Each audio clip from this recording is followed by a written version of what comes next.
মই তোমালোকৰ আগত এটা বিষয় বিশেষকৈ অসমীয়া বিষয়টো মই প্ৰেজেণ্টেশ্যন কৰিবলৈ আগবাঢ়িছোঁ।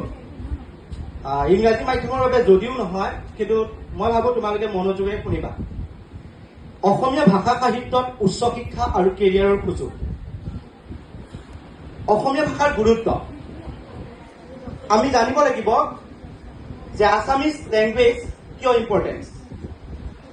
স্বদেশ আৰু স্বজাতিৰ মংগল মন্দিৰৰ সিংহ দুৱাৰ হৈছে মাতৃভাষা।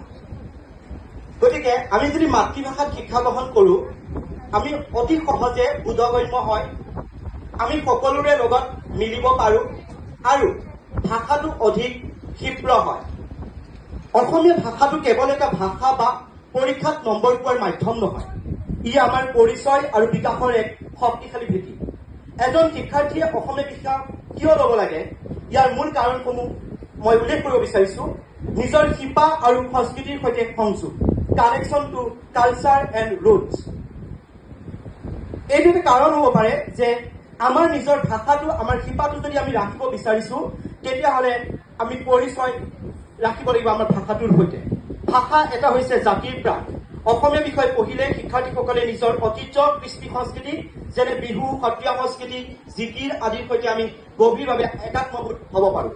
মূল্যবোধৰ শিক্ষা মহাপুৰুষ শ্ৰীমন্ত শংকৰদেৱৰ পৰা আদি কৰি লক্ষ্মীনাথ বেজবৰুৱাৰ পৰা আমি আৰম্ভ কৰি যদি একে শেষৰ হোমেন বৰগোহাঁইলৈকে, নীলিম কুমাৰ বৰুৱালৈকে আমি যদি চাওঁ, তেতিয়াহ'লে আমি শিক্ষাৰ্থীৰ লগত সাহিত্য পঢ়িলে শিক্ষাৰ্থীৰ মনত নৈতিকতা আৰু মূল্যবোধ কেনেকৈ গ্ৰহণ হ'ব, এই বিষয়ে আমি বোধগম্য হ'ব পাৰোঁ। বৌদ্ধিক আৰু মানসিক বিকাশ, কগনিটিভ এণ্ড মেণ্টেল ডেভেলপমেণ্ট। যে মাতৃভাষাই মনোবিজ্ঞানীসকলে কৈছে যে মাতৃভাষাত যদি শিক্ষা গ্ৰহণ কৰা হয়, তেতিয়াহ'লে ছাত্ৰ ছাত্ৰীসকলৰ চিন্তাৰ প্ৰসাৰ ক্ষমতা আৰু সৃষ্টিশীলতা, যিটো ক্ৰিয়েটিভ মাইণ্ড, এইটো বৃদ্ধি হয়, সহজ প্ৰকাশ হয়। নিজৰ মনৰ ভাৱ আটাইতকৈ সুন্দৰ আৰু স্পষ্ট ভাষাত প্ৰকাশ কৰিব পৰা মাধ্যমটোৱে হৈছে মাতৃভাষা। অসমীয়া কেৱল আমি কৈছোৱেই ভাষা নহয়, ই অসমৰ চহকী সংস্কৃতি আৰু ঐতিহ্যৰ ভাষা বাহক। বৰ্তমান সময়ত এই বিষয়ত কেৱল সাহিত্য চৰ্চাই নহয়, বৃত্তিমুখী প্ৰফেচনেল কেৰিয়াৰ পঢ়াৰো বহুত সুযোগ আছে। এই প্ৰেজেণ্টেশ্যনৰ উদ্দেশ্য হৈছে উচ্চ শিক্ষাৰ বাবে শ্ৰেষ্ঠ প্ৰতিষ্ঠান আৰু তাৰ লাভ কৰিব পৰা চাকৰিসমূহৰ বিষয়ে আমি বিশদভাৱে আলোচনা কৰা আৰু আমি তাক জানিবলৈ আগ্ৰহ কৰা। শ্ৰেষ্ঠ বিশ্ববিদ্যালয়সমূহ তথা কলেজসমূহৰ ভিতৰত আমাৰ আছে গুৱাহাটী বিশ্ববিদ্যালয়, ডিব্ৰুগড় বিশ্ববিদ্যালয়, তেজপুৰ কেন্দ্ৰীয় বিশ্ববিদ্যালয়, অসম বিশ্ববিদ্যালয় শিলচৰ, কটন বিশ্ববিদ্যালয়, আৰু আমি কলেজ হিচাপে নাম ল'ব পাৰোঁ যিটো নগাঁও কলেজ আছিল, বৰ্তমান নগাঁও ইউনিভাৰ্চিটি হৈছে, দৰং কলেজ, মহাপুৰুষ শ্ৰীমন্ত শংকৰদেৱ বিশ্ববিদ্যালয়, প্ৰাইভেট ইনষ্টিটিউশ্যন, এণ্ড আমি Mariam Ajmal women's college and science and টেকনলজিত আমি ক'ব পাৰোঁ, য'ত আমাৰ অসমীয়া বিভাগটো অন্তৰ্ভুক্ত হৈ আছে।